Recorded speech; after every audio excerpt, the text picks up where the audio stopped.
Hello दोस्तों, उस class में आपका स्वागत है। आज हमारा टॉपिक है गति, मोशन। सबसे पहले हम गति अवस्था क्या होती है यह पढ़ेंगे।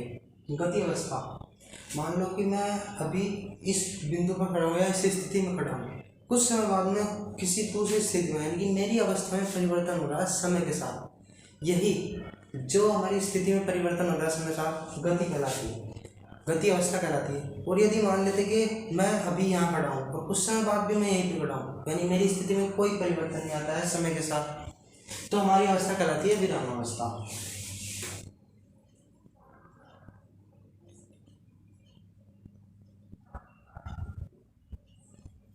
रेस्ट, यानी कि मैं रेस्ट पे खड़ा हूँ। गति अवस्था, विराम अवस्था। अब हमें गति अवस्था के बाद पढ़ने के बाद हमारी आती है इसमें भौतिक अवराशियाँ, कि हमने पढ़ा कि गति अवस्था क्या होती है, हमारी गति क्या होती है, हम किसी समय में कितनी हमारी स्थिति में अगर जो परिवर्तन होता है गति अवस्था कहलाती है।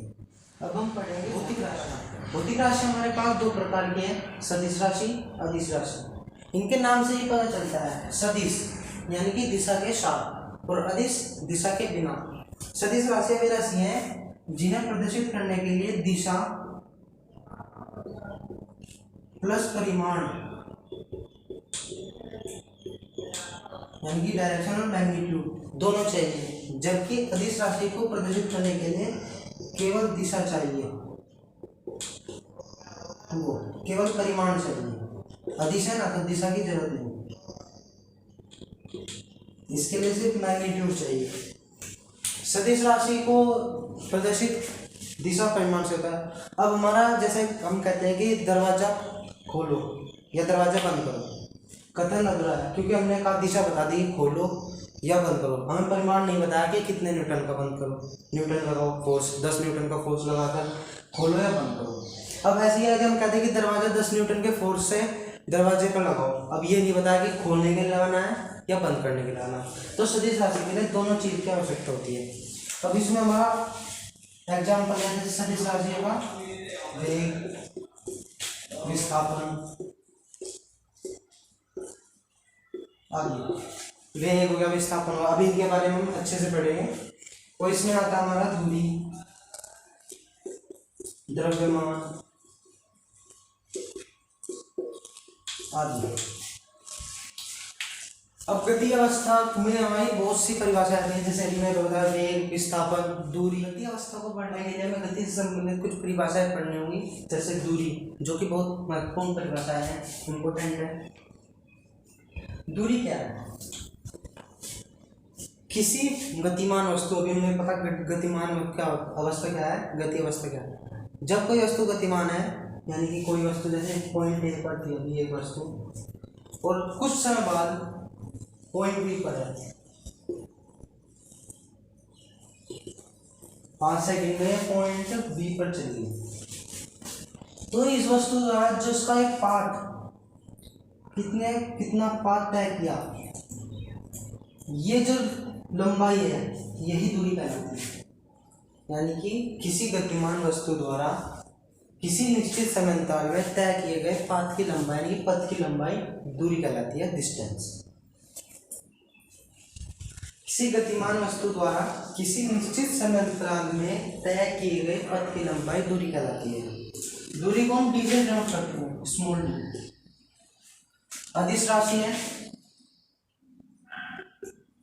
अभी हमने पढ़ा, अदिश का मतलब जिसे केवल परिमाण की आवश्यकता होती है, दिशा की आवश्यकता नहीं होती। दूरी का मात्रक मीटर,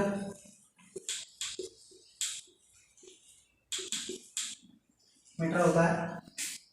अब जिसमें सबसे नोट करने वाली बात है कि दूरी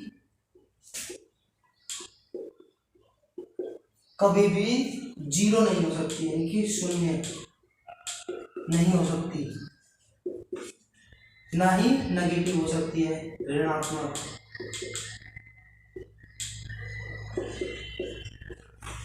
दूरी हमेशा धनात्मक होती है, पॉजिटिव।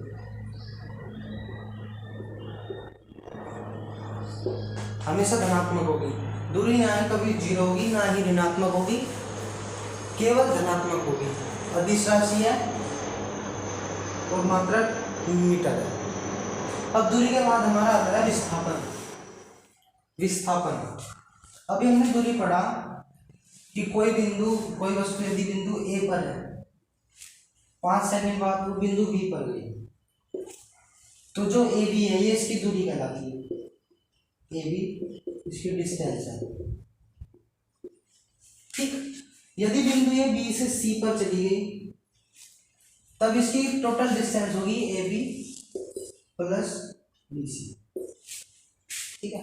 लेकिन यहाँ पर डिस्प्लेसमेंट की बात आती है तो इसका डिस्प्लेसमेंट होता है ए सी।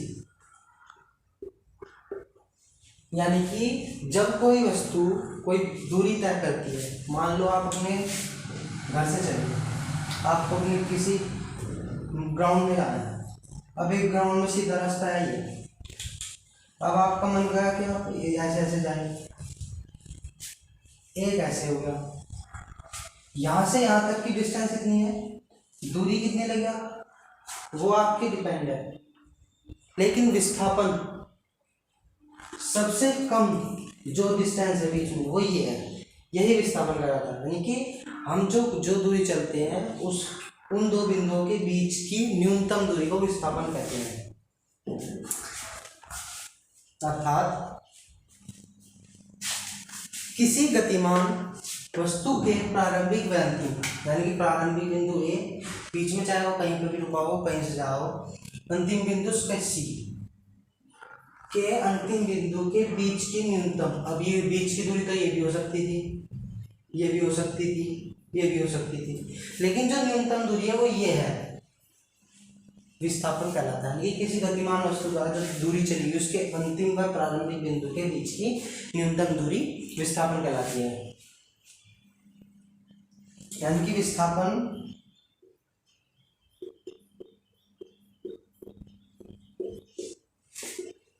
प्रारंभिक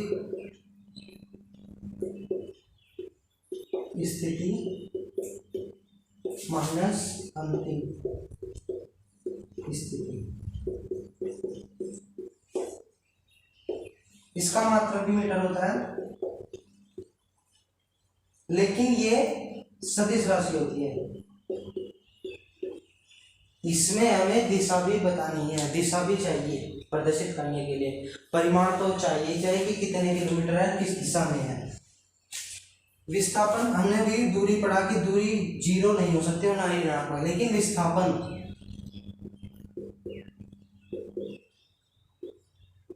0 पॉजिटिव व नेगेटिव तीनों हो सकता है, ये तीनों हो सकता है। अब विस्थापन के बाद आता है हमारा चाल, स्पीड। चाल स्पीड हम अपनी दैनिक जीवन यानी कि डेली लाइफ में सुनते हैं कि गाड़ी इतनी स्पीड से चल रही थी, लेकिन ये स्पीड है क्या? माना गाड़ी अभी यहाँ थी, कुछ देर बाद यहाँ, इसे टोटल टाइम लगा 5 सेकंड। 5 सेकंड में इसने 10 मीटर की डिस्टेंस कवर की दूरी, तो इसमें इसकी स्पीड क्या थी, स्पीड क्या रही गाड़ी की, स्पीड क्या निकली हमारी?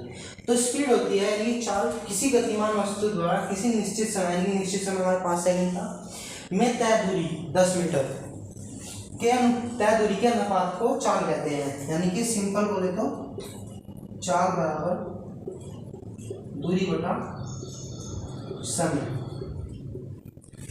दूरी अगर हमारी d है और समय t है और स्पीड को हम s से डिनोट कर रहे हैं तो s बराबर d/t। अब हमने दूरी का मात्रक पढ़ा था, हमारा दूरी का मात्रक था मीटर, समय का मात्रक होता है सेकंड, तो इसलिए चाल का मात्रक क्या आया हमारा निकल कर मीटर प्रति सेकंड, ठीक।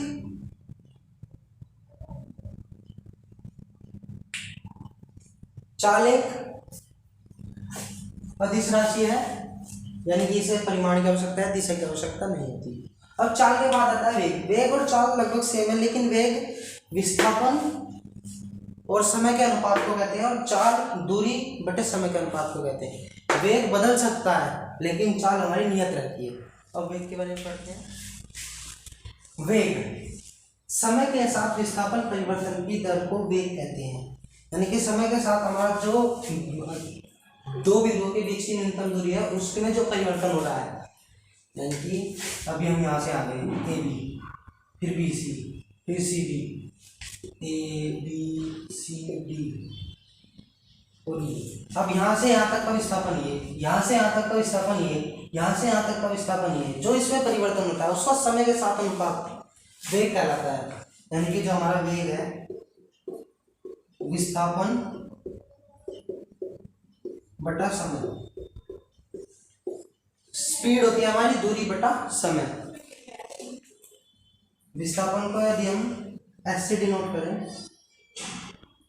और समय को टी से, तो वेग यानी कि वेलोसिटी v हमारा होता है एस अपॉन टी। विस्थापन का मीटर पात्र के हमने मीटर पढ़ा और समय का सेकंड, तो इसलिए वेग का मात्रक क्या होगा हमारा मीटर प्रति सेकंड। ठीक, अब वेग हमारी सदिश राशि, यानी कि इसे दिशा भी चाहिए क्योंकि विस्थापन भी हमारी सदिश राशि है, तो इसे दिशा चाहिए कि किस दिशा में वेग चल रहा है और क्या परिमाण है वेग का, तो ये एक सदिश राशि है, ये भी नोट किया जाए। अब वेग आदि, अब एक और छोटा सा टॉपिक निकलता है चाल और वेग में से, औसत चाल और औसत वेग। औसत चाल छोटा सा टॉपिक है, जैसे हमने यहाँ से मान लो यही ले लो, ए से बी गए, बी से सी गए, सी से डी गए, डी से डी गए, हमारी कुल दूरी कितनी थी ए बी, हमारी कुल दूरी है ए ई, यानी कि ए निकले, ए गए हम, कहाँ से गए बी से गए प्लस सी से गए प्लस डी से गए, फिर डी से ई गए, तो कुल दूरी हमारी ए। समय लगा मान लो हमें टी। ठीक, तो अब यहाँ पर जो हमारा औसत चाल आती है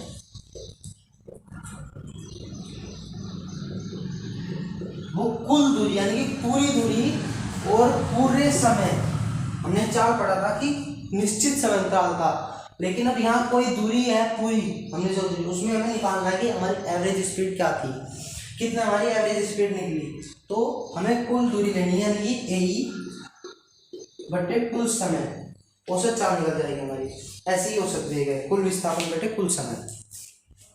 अब वेग क्या, हमने पढ़ा कि वस्तु का वेग है, अब वेग बदल सकता है, ये भी हमने जान लिया कि यहाँ से यहाँ गए, यहाँ से यहाँ गए, फिर यहाँ गए, फिर यहाँ गए, तो इसमें विस्थापन सभी का अलग अलग है। तो इस विस्थापन के परिवर्तन से ही वेग बदलेगा, और जब वेग बदलता है कि किसी गतिमान वस्तु में जब वेग बार बार बदल रहा है तब वस्तु की गति त्वरित गति कहलाती है, यानी कि एक्सेलरेटेड मोशन। एक्सेलरेटेड मोशन कहलाती है त्वरित गति।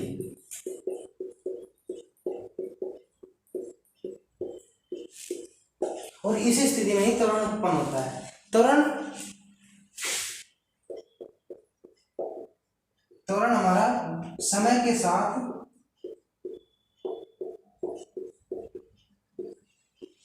वेग परिवर्तन की दर को कहते हैं, यानी कि हमारा समय किसी समय के साथ वेग कितना बदल रहा है उसकी दर को हम त्वरण कहते हैं। त्वरण को ए से यानी कि एक्सेलरेशन से डिनोट करते हैं, यानी कि त्वरण बराबर वेग परिवर्तन बटा समय। अब मान लो कि हमारा वेग परिवर्तन हो रहा है डेल वी, मान लो कि कितना चेंज आ रहा है हमारा वेलोसिटी में, और नीचे हमारा समय अंतराल है डेल टी, कितना लिखता है समय अंतराल। अब माना कि जो वस्तु थी इसकी इनिशियल यानी कि प्रारंभिक वेग था u, और फाइनल जो आखिरी यानी जब वो फाइनल रेस्ट पे रुकने वाली है फाइनल, तो उसका v है। तो इसमें चेंज कितना है, यानी कि अभी हमने विस्थापन पढ़ा था कि अंतिम प्रारंभिक, तो यहाँ जाएगा v माइनस यू, यानी कि हमारा डेल भी आ जाता है v माइनस यू, प्रारंभ अंतिम माइनस प्रारंभिक, इतना चेंज आया है, तो इसलिए एक्सेलरेशन आ जाएगा हमारा v minus U upon del T. अभी हमने वेग का मात्रक की बात आती है एक्सेलरेशन के। अभी हमने वेग का मात्रक पढ़ा। वेग का मात्रक होता था हमारा मीटर प्रति सेकेंड और समय का मात्रक फिर सेकेंड। तो इसका एक्सेलरेशन का मात्रक निकला सेकेंड नीचे जाएगा स्क्वायर हो जाएगा, तो मात्रक आ जाएगा मीटर प्रति सेकेंड का स्क्वायर, यानी कि मीटर प्रति सेकेंड स्क्वायर। त्वरण हमारी सदिश राशि है, यानी कि दिशा और परिमाण दोनों चाहिए। त्वरण सदिश राशि है। त्वरण के बाद एक छोटा सा टॉपिक आता है समान गतियां और असमान गति। अभी हमने गति पढ़ लिया कि किसी वस्तु जो समय में अपनी स्थिति में परिवर्तन करती है तो गति अवस्था कहलाती है। लेकिन समान गति होती है कि वस्तु समय के साथ अपनी स्थिति में समान परिवर्तन यानी समान दूरियां तय करती है, तो समान गति कहलाती है और असमान गति। जैसे कि अब एक पॉइंट है, ये यहाँ से यहाँ चली तो ये भी यहाँ से यहाँ चली। अब हमने इसमें समय नोट किया कि चलिए 5 सेकंड, 5 सेकंड लगे से और इसे 3 सेकंड लगे। इन्होंने डिस्टेंस सेम कवर की पर इन्हें टाइम ज़्यादा अलग अलग लगा, तो ये भी असमान गति है। लेकिन अगर इनकी दूरी और लगा समय दोनों ही बराबर हो 5 सेकंड, तो इनकी गति कहलाती है समान गति।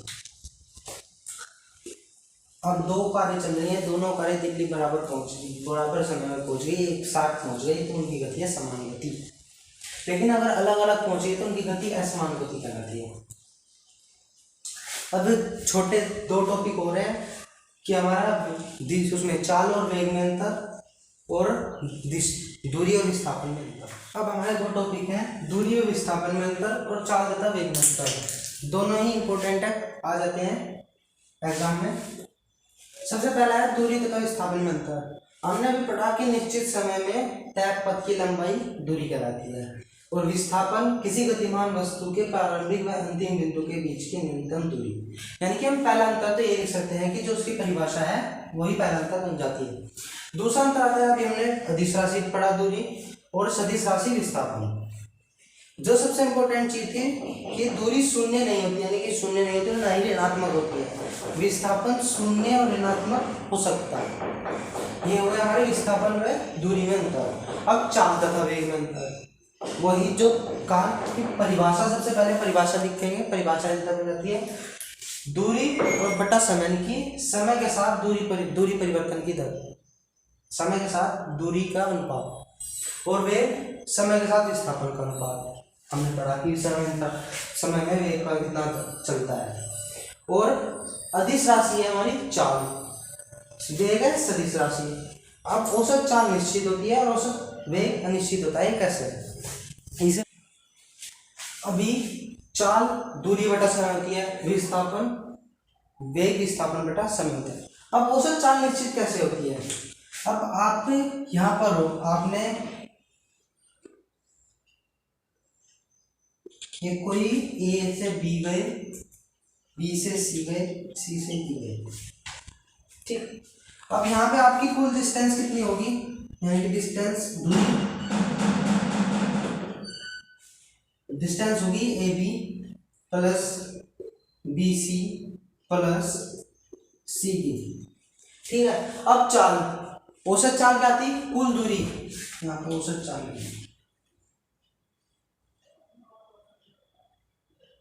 औसत चाल और यहाँ पर भी औसत ले जाएगा,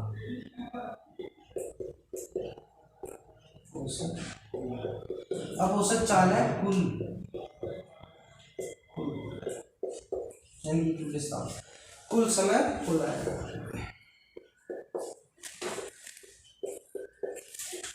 औसत चाल की हमारी कुल दूरी बटा कुल समय। अब मान लो समय यहाँ पर हमें लगता है टाइम, टोटल टाइम